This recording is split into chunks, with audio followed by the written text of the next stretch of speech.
and I'm not speaking in hyperbole when I say this. It was like me walking over to the switch on that wall and flipping the light on with her. You mean you changed everything and she immediately responded? Almost She noticed? immediately. All of a sudden it went from, I don't want anything to do with this guy, to, what's this about? Well, hello there. Bet you're wondering why I wasn't surprised.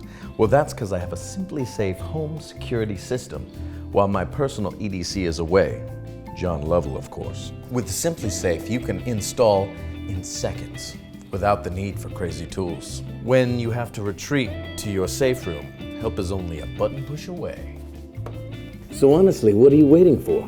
Give your family the peace of mind they deserve. Buy Simply Safe today. Here's what I think. I think happily ever after never accidentally just happens. Where our fairy tales live off, and then they lived happily ever after. Like, bro, don't come at me and say, hey, you're so lucky in your marriage. I'm like, there's no luck, bro. We've worked hard. Yeah. We fought it out, and it's been a rocky road. And 15 years in, we're doing very well.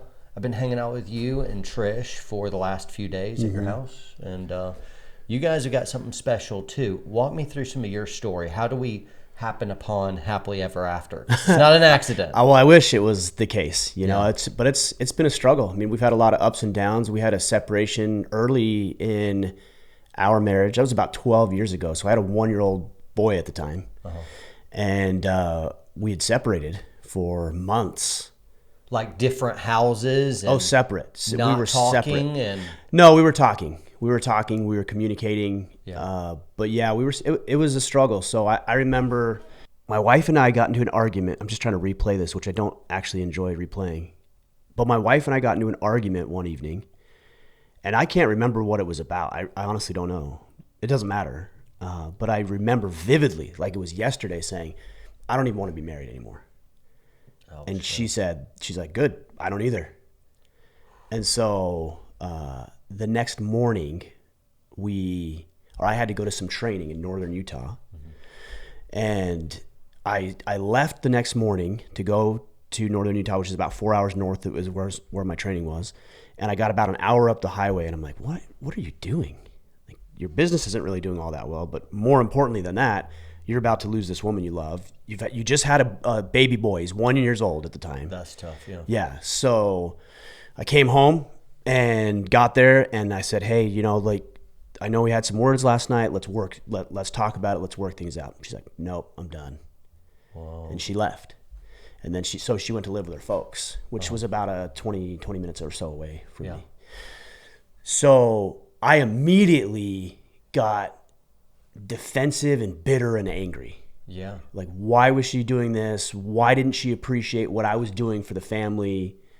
Why didn't she see everything that I was trying to create? Why didn't she appreciate me? Why wasn't she doing the things a good wife should do? And if I'd asked you at that moment of like, Ryan, are you being a good husband? What's the deal here? What would you have answered with? I think I would have known that I wasn't, but I would have blown that question off. What would that have sounded like? I would have probably said, like, hey, dude, what's happening in your marriage right now? She just bolted. What's going on with you guys? I probably would have taken some of it, something like, I know I haven't been as, available or present as I could have been, but I'm paying the bills. I'm paying the bills, or actually more importantly than that is, but she da-da-da-da-da-da. Yeah.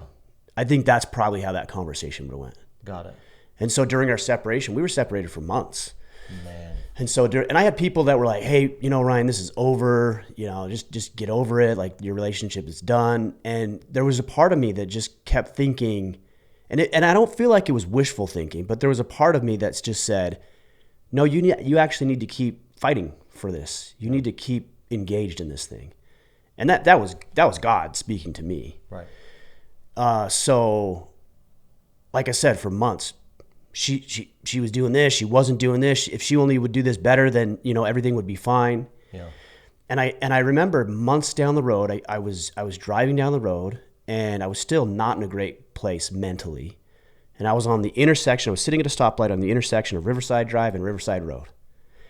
And at that moment, it was a hard thing to wrestle with. But I said to myself, you know what, man, this marriage actually is over. Like, it's done. She's out. You're pissed. Like, this is over. Yeah. And the next thought that came into my mind was, well, if it is over, you don't want that to happen, but if it is over, then your job at this point is to be the best catch for the next woman to come into your life. Because I was young. I had enough foresight to realize, like, if this is over, that my life isn't over. Yeah. It's going to suck for a while, but my life isn't over. Sure. And from that moment on, I decided, okay, well, I'm just going to get myself in check then. So I hired a couple of guys in my business to help mentor me with the business, because that was struggling at the time. I started getting my finances back in order and paying attention to that. I started getting into exercise and training my body a little bit more than I had over the past, several years. Got some new friends, because one thing I did when we got married is I ditched all my friends. Oh, yeah. I ditched all my friends. I ditched all my hobbies. So all those guys were out gone doing their thing, and I felt stupid. Hey guys, like, can I come hang out with you? Yeah. Knowing that it's just because my wife and I were going through a separation. Yeah. So I got new friends, picked up some hobbies, started going back to church, and it was very fascinating. And I'm not speaking in hyperbole when I say this. It was like me walking over to the switch on that wall and flipping the light on with her. You mean you changed everything and she immediately responded? Almost immediately. That's cool. Now, we didn't eventually get back together. It wasn't immediate that she's like, oh, okay, yeah. Oh, so you've changed? Like, cool, I'm back. Got it. It wasn't like that at all. But she responded. You had her attention. Yes. Oh, that's cool. And that's what I mean when flipping the switch. All of a sudden it went from, I don't want anything to do with this guy, to, what's this about? Yeah. And there was some curiosity, I think, there. But I had built up a lot of barriers between myself and her. Okay. She would have barriers. I had barriers. I'd built that up. And Is that like protection stuff, or? Yeah, I mean, I think in a lot of ways, I don't actually feel this now, 17 years deep into our marriage, but I felt maybe a little bit like this is going to be over at some point. Right. Because that's all I'd ever known. My dad was out of the picture by the time I was 3. I had a couple of stepdads come into my life who weren't great examples of what it means to be a man. Yeah. And so I just had succumbed to the idea that, this is going to be a good run, and like at some point this is going to be over. Yeah. And so I think emotionally I tried to protect myself a little bit in anticipation of that day. People do it all the time. Of course. Yeah. Yeah. And it was probably subconscious. They self-sabotage relationships right. in advance, right. in the middle, or near the end, so that person can't hurt them. And so they never really, truly are vulnerable and give themselves over to that person. That's right. And then it becomes self-fulfilling prophecy. Yeah, it does. Absolutely. Yeah. So I started to get those things in check, and took ownership and responsibility of my end of the deal, not hers. And I think if she were in here talking with us, she would say that there was things she needed to work on. Right. I know she wouldn't say it was all 100% Ryan's fault. Yeah. She would say, well, I had my things and Ryan had his things, and we both had to work on those things. Yeah. And as I begin to work on my things, here's the interesting thing is that a lot of times we believe, even if it's subconsciously, that we can control other people. Like if I can only do X, Y, and Z, then I'll be able to manipulate her or him or whoever it is to do what I want them to do. Right, and then it's still all about you. Exactly. Right. It's control. It's power. It's how power can grab. I get what I want out of my spouse, yes. rather than what can I give. Yeah. Right. Yeah. And so I came to this realization that instead of trying to control not only her, but other people in my life, whether it was clients or colleagues, coworkers, friends, etc., instead of trying to control them, it became more about influence to me, because I saw how influence changed her perception of me. And the difference between trying to coerce and strong arm somebody and influence is that I focus on what I can control, and then other people have to voluntarily decide, is this person going to influence me? Yeah. Positively or negatively? It works both ways. And she decided that she wanted that. Yeah. I think that took her a long time to get to, because I think if you were to ask her, she'd say I was completely checked out. It took her getting to the point. And that was a God conversation with her too. And she would say that. She said, yeah, God was telling me, like, give it another try. Yeah. So I think he softened her heart, knowing that I was willing to do the work. Politics is all the rage now. Everything's political. You barely talk about anything and everyone's pissed. Yeah. And I deal with politics because I have to, but I'd rather deal with what's downstream of it, what decides your politics before politics ever even enters the equation, and that's your underpinning philosophical and theological framework. And so here you have something that was different than the common bear. And that's, you had a different picture of what marriage is. Now, typically what I encounter is marriage is about making you happy. Oh, well, you know what? We just fell out of love. And you know what? Gosh, they just weren't making me compatible happy. or they weren't making me happy anymore. And then the psychologist or psychiatrist leans over of like, well, if they're not making you happy, all the friends, well, if he's not making you happy, then you got to pursue what's happy. But leading up to your separation, you weren't happy. During your separation, you weren't happy. And then trying to get back together, you weren't happy. And there's also days, even today, I'm not happy. So what in the world's marriage for if not to make each other happy? I actually think, I've thought a lot about this specifically over the past 6 months to a year, that marriage should be a little contentious. And I'm not saying animosity towards each other. That's not what I'm saying. There has to be some contention in a marriage. Right. Because I think the point of marriage is to challenge you. Yeah.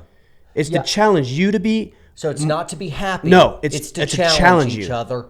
Why? I get challenged everywhere I go. Why does marriage need to be challenging? Well, it's because we have the same goal. We're united in a cause and a purpose, raising our family, going, somewhere figuratively together. So we have this common objective, common goal. And in order to get there, I have to be somebody different. I have to make myself more capable. And I recognize that my teammate, my wife, also has to be somebody different. She has to mature and develop and work on herself. And she can't do that, and I can't do that unless somebody else is pushing on you or an experience, an outside circumstance, in a positive way. Yeah. Now, if somebody's just being contentious and their motive is not pure, that's different. I get it. So when I hear things like, well, happy wife, happy life, I'm like, what are you talking about? Yeah. Because I actually don't like the term happy. It's kind of true though, right? if you're upset, the family can be happy. I get it. She's upset, it's kind of like, it's a clever or cute little quip. I get it. But the point that I'm making is that the objective of you as a husband or her as a wife is not to make you happy. That's good. I agree. Like I don't want to make my wife happy. I want her to be fulfilled. Yeah. And by the way, I can't give her all of that. Yeah. Like she has to find things outside of me. My wife isn't the center of my universe. Yeah. I have to find my own ways to be fulfilled. That's through career endeavors, different hobbies and activities and skill sets I'm trying to develop. Yeah. And then I come back into the relationship, and she's certainly a huge part of that. Yeah, yeah. But it isn't the center of my universe. That's great. But I think a lot of people think that's what it's supposed to be. You're my everything. My world revolves. I don't know what I would do without you. Yeah. Which sounds romantic, but it's going to self-sabotage. When marriage becomes all about happiness, I think you have the seeds of destruction sown into your budding romance. And if it's all about happiness, that eventually it's going to get real hard. And the temporary, easiest happiness is to separate and find something new and shiny. And they'll never experience the deeper joy of marriage after you've slugged it out, figured some stuff out, and grown.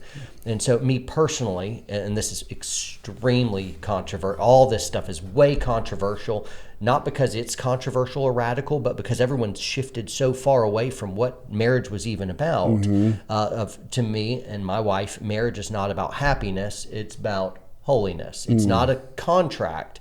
It means I'll love you no matter what, whether you get fat and you make me miserable and you're sick and I got to take care of you all the time and we fight all the time. I'll love you forever no matter what you do. It's not a contract. It's not predicated on you doing your part. It's nope. This is I'm doing a one-way covenant saying I promise I'm going to love you in for better or for a worse, rich or for poor, health or sickness.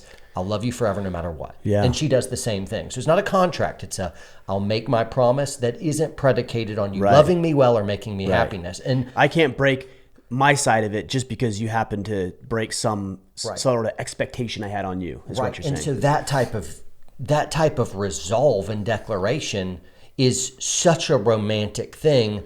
No Hollywood movie could ever capture the type of gritty, tough, long-suffering love that's there. That's more marriage properly understood in terms of biblical covenant rather than worldly happiness contract, which just doesn't work. Covenant works, contract doesn't. Right. And so we see it in terms of covenant. And we think that the idea is marriage, like you were saying, it's about contention. I would use a little bit different words. Yeah, it's probably not the best word. No, but it is true of we're both challenging each other into something higher that's better than happiness. It's holiness.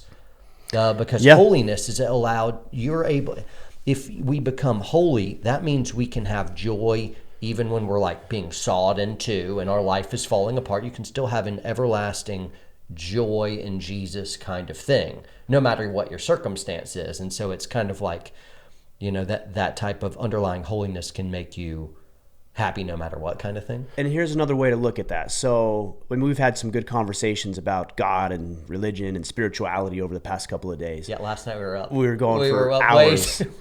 And Trisha's like, what in the world? So I'm like, why? So Trisha's like, what time did you guys come to bed? And I told her, and she's like, and I asked her, I said, well, why didn't you just come in and say something? She's like, I thought you guys were podcasting.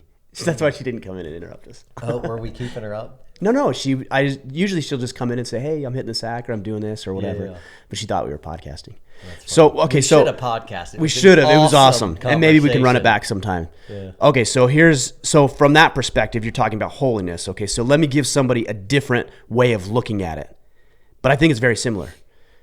Fulfillment. Yeah. That's the word choice that I use. Yeah. Like my goal in the marriage is to be fulfilled, and I want her to be fulfilled. But happiness to me is free of contention and animosity. It's blissfully, frolicking hand in hand on the beach for the rest of your life. Yeah. And I'm actually not interested in that. That sounds miserable to me. Right.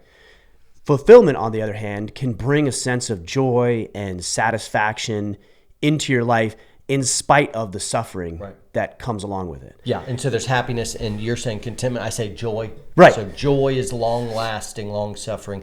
You could be unhappy at present, but a deeper joy still being there. Like having a 1 and 2 and 3-year-old, and all at once, you have joy, no happiness. Not happy right now. I'm going to kill them. Right. So you can find joy. Yes, I know you got to throw those disclaimers in there. Everyone's so sensitive. Like, what? No. I can't believe. He hurt my feelings. Because I'm made of glass. Yeah, that's right. It's like, hey, get tougher. Everyone's so sensitive. Holy cow. Again, to go back to, look, here's what I'd say. I don't care which word you use. Yeah. But the principle is if that you're seeking for blissfully happy without any problems or challenges, you're just setting yourself up for failure. And then when that failure, it's a false expectation. So let's say I enter into a covenant with my wife, and we decide to get married, and we decide to walk hand in hand through life together. And my expectation is that I'm always going to be happy and satisfied. The first thing that goes wrong, a false expectation, the first thing that goes wrong, I'm like, well, I'm not happy. This must not be the right thing. Yeah. And I even hear that when people talk about God, what they'll say, and their own progress or results or lack thereof, is they'll say, it's not working out. I guess it just, God just didn't mean it to be. I'm like, what in the world are you talking about? Yeah. That has nothing to do. You're thinking just because if it's God's will, it's going to be easy for you? Yeah. Or that just because you decided to enter into this covenant with your wife, that it's just going to be happy? Yeah. That's not a great way to look at it, because you're just teeing yourself up. So when it goes wrong, and it will go wrong, you're going to have an argument, you're going to disagree about disciplining the kids or where to live or how to pursue career, whatever. You're going to disagree on things. And you're going to say, well, I guess this just wasn't meant to be. No, it just means you have to work through it, and you were delusional about the expectations that you were placing on the relationship. That's good. Yep. Party on. So what's your advice for folks listening in right now? I would say this, first and foremost, and I alluded to this earlier. Don't ditch your friends and your hobbies for your wife. Okay. That's not advice that a lot of people will hear about marriage. Oh, communicate and be, and that stuff's good. Yeah. It's important. Communicate, love her, serve her, all that. Yes, of course. Yeah. I'm not saying you shouldn't do those things. But I think one of the biggest dangers for men and women, actually, is that they enter into this relationship with their spouse and they want to do good, and they want to be with her, and they want to serve her, and they want to honor the relationship and the commitment. And they do it at the expense of their own well-being. Yeah. Well, I'd really like to go hang out with the guys tonight, but my wife really needs me. Does she? Does she need you every night of the week? And if she does, to me, I'd be like, that's a red flag. If I'm dating a girl and she needs me all the time, I'm like, hold up. You got a big void you expect me to fill. Exactly. And there's no So way. if you're not in a relationship and you have somebody like that who's like, I need you here every moment, I can't function or live without you, it's very flattering to begin with. Right, but that codependency can't It's possibly brutal. entertain. Brutal. That's good. So go out, maintain your relationships with your friends. Some of those you actually might need to elevate the relationships. Like Some this of guy, them cut them loose. exactly. This like- guy's can't be in my circle anymore. But you know what? This guy can. So go maintain your relationships, build and foster relationships with other men. Yeah. Exclusively for men. Like we're doing guys' night out, we're having fight night, or we're gonna go train, we're gonna go exercise, we're gonna go run a marathon together, we're gonna go shoot our bows, we're gonna go hit the links, whatever. Yeah. With men, other men. Your wives, your girlfriends don't come. When you this say is for us. When you say hang out with other men and have other hobbies, it sounds what you're actually really driving on is continue to grow as a man. Individually So that you- and independently of your wife. That's great. That's cool. So one thing I've heard a lot of guys will do, and here's how you know if this has happened. And I want to, don't let me forget I have a big problem with that too, and that's the pendulum swing over. Which Yes. some guys are Yes. checking out playing video games all day long or hunting. or hunting Like, for a long time. It's forever. like, yeah, dude, you need to a little bit of hobby, Yes. a little bit of hangout, mostly work and family. For sure. For sure. Go from no hobbies and no hangout to definitely some hobbies Right. and some hangout, but of like take care of the Right. family. And I think that's a good thing. The fact that you want to be with your family. yeah, that's a good That's thing. good. And That's if a you- pretty good indicator of a healthy relationship. Yeah. Yeah, it is, and I don't go crazy personally. I train jujitsu. That's a big deal for me, and I do that 4 days a week, 2 evenings a week, and 2 mornings. Excuse me, yes, 2 evenings a week and 2 mornings per week. And then I have a hobby. I'm building a canoe. You saw the canoe. Yeah, impressive. And so my son and I do that with him. We work on that together every couple of days. Yeah. But outside of that, I'm here or I'm working, and that's it. That's cool. But yeah, you got to have those. Okay, I was going to go back to why this is so important and how you can know if you're not doing this right. Here's what happens to a lot of men. They ditch their friends and their hobbies, and they give everything of who they are to their wives. Mm-hmm. And then there comes a point in time where they are burnt out, they're burnt up, they don't have any more energy, and because they don't have any more energy, what they do is they put it on their wife. Like, I need you, and they're not vocalizing this, but through their actions, I need you to lift me up, to energize me. Yeah. And then what ends up happening is the man not only burned himself up because he wasn't getting energized somewhere else, he burns his wife up. Oh, yeah. Because now she has no energy. Because she has to live for herself and for her perpetual little boy who can't act like a man and bring his own energy to the equation. Yeah. Or make barriers and limits in his own life so that he can get some rest as well. Exactly. If you're burned out, change something so you're not burned out. Right. You need to figure out how to gain some rest. You need to pull Right. the throttle back a little bit on life or work or whatever stressor, some relationships you got to completely cut out. You got to find some margin, find some rest, find some time, find some boredom. That's right. Yeah, I think that's important. So here's how you know if you're doing this. If your wife is always exhausted, if she's saying things like, or you've heard, I'm not in love anymore. Yeah. The spark isn't there. I mean, even think about that verbiage. The Slug it spark out anyway. isn't there. Yeah. Yes, maybe she should, but also maybe you have an opportunity to do something different so you can lead your family effectively. And woo your wife. Right. Yeah. Continue to court her. Yeah. But also go out and get some energy so you can come back to the equation and you can be more capable of leading your wife and your kids and the people you care about effectively. That's hard. That's hard. It's not hard. It's hard. No, it's not. How about it's simple to understand, it's hard to execute? Relationships are hard, man. You were separated for months. It's what I'm saying is it's ready not to- hard to find something to energize Oh, yourself. gotcha. I'm saying it's kind of like Relationships are eating hard. healthy. It's kind of like, oh, that's cognitively simple. It Yeah. is, but just I Yeah. want the donut, bro. Yeah. Donuts are good. So it's- So I get really hung up on saying things are hard. We were talking about it on our drive the other day. I think we were talking about fear and courage. yeah. And I'm like, bro, that takes no courage. And you're like, well, some people are and I agree with that. I'm very hesitant of saying things are hard because I think we have a tendency of making things more complicated than they need to be. Yeah. And if I tell myself it's hard, then I've already resigned, even a little bit. My kids will say this, Dad, this is hard. I'm like, there's nothing about what we're doing is hard. Yeah. I want you to choose a different word. This is challenging. Yeah. This is difficult. Yeah. Here's a barrier we're trying to overcome. Like my son, we were downstairs and we were doing something on the canoe and he's like, Dad, this is hard. I'm like, stop. We're building a canoe together. We're spending time together. We have the financial resources to do this. We have the time to be able to do this. Yeah. This is not hard. You're forgetting the point. Yes. Right. Yeah, that's pretty cool. Right. Yeah. So is it challenging or is it frustrating maybe? Yeah. We don't know how to figure this out. We've never done it before, but that's what it is. It's not hard. That's good. Because I think what we do is the words that we use mean something. Yeah.